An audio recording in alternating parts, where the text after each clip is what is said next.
It's a beautiful day, and I hope it's gonna be like this until winter. So let's get this shit started. Hi, good morning, good afternoon, good evening, or good night if you're about to sleep. Hi, my name is Phil, and welcome to another episode of Mornings with Phil. Ta-da! Where I talk about anything under the sun, and it depends also on how I feel. So hi guys, I hope all of you are still alive. Well, of course, you're watching my video right now. So anyway guys, I'm really grateful, especially to you. I just gained around 80 or almost 100 subscribers from my last video and almost a total of 2,000 views. Like, wow, I'm feeling popular right now. Really. Before we start, I stumbled into an article saying Filipino accent ranks first sexiest in Asia. Oh. And 21st in the world? What? For real? According to Big 7 Travel, describes the Filipino accent, quote, gentle and soft. The accents you'll hear in the Philippines are simply lovely, end quote. Wow. That's so... I'm not sure. So what you guys are hearing from me is my English American accent. So I'll give you what a Filipino accent sound like. Hi. Do you like to eat some orange? No, I want to eat chocolate. Now, where's the chocolate? It's in the refrigerator. Do you want to eat some chocolate? No, I can't. I have diabetes. Yep, I guess that's sexy for everyone out there. That's how Filipino accent sounds like. Speaking of the Filipino accent, we're gonna talk about the Filipino language today. The Filipino language is very unique because it's a combination of different languages around the world, formed over by 100 of years of migration and colonization, one of which is the colonization of the Spaniards. So before we continue again, I came across a video in YouTube. The title of the video was Are Filipinos Asian, Hispanic, or Pacific Islanders? From the Asian theory. The video talks about the proof whether Filipinos are Asians, Hispanic, or Pacific Islanders. The guy gave a lot of good points though, but not all, okay? No hate, okay? I think the guy in the video did his research, worked hard on it, and has a great passion for the culture, but he missed out a very big point. And by the way, he's cute. Now, this is the area that he missed out, like big time. Are Filipinos Hispanic? That's yes. And mostly, no.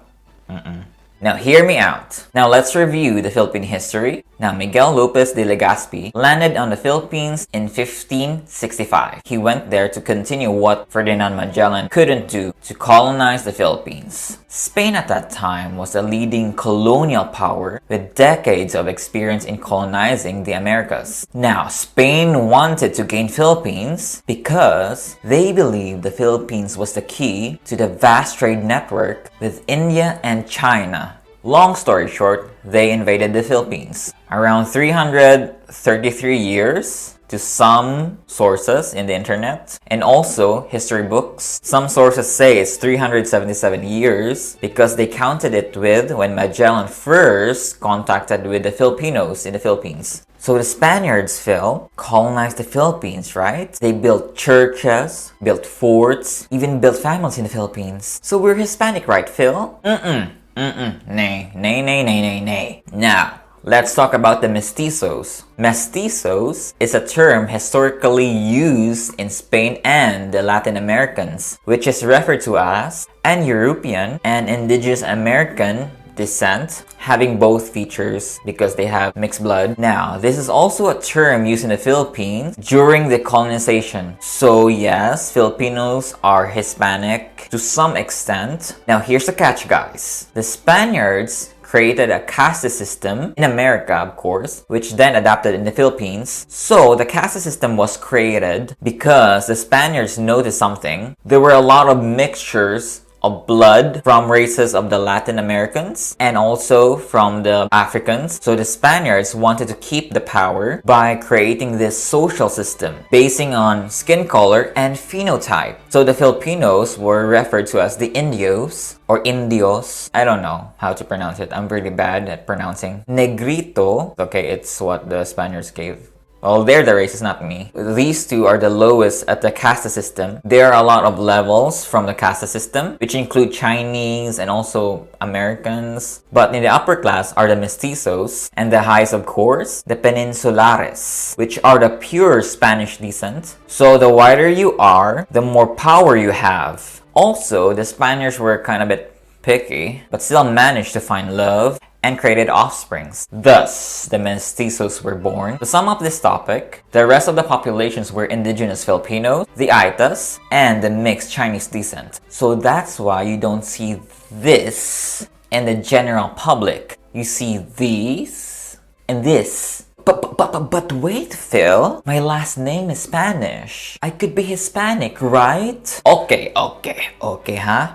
Listen up. The reason why we have Spanish name is that the Spanish enforced us to do so, because around that time, if you didn't have a Spanish last name, the harder your life is gonna be. You have higher taxes, difficult business transactions, and you can't own a property. This also happened in the Marcos era during the 70s, when there were a lot of Chinese immigrants going to the Philippines. They had to change their last Chinese names to a Filipino/Spanish names to either stay in a country and live a better life. But that's another video or another story to tell, okay? But Phil, some Filipino words are in Spanish. So, we came from Spanish descent, right? Do you understand Spanish?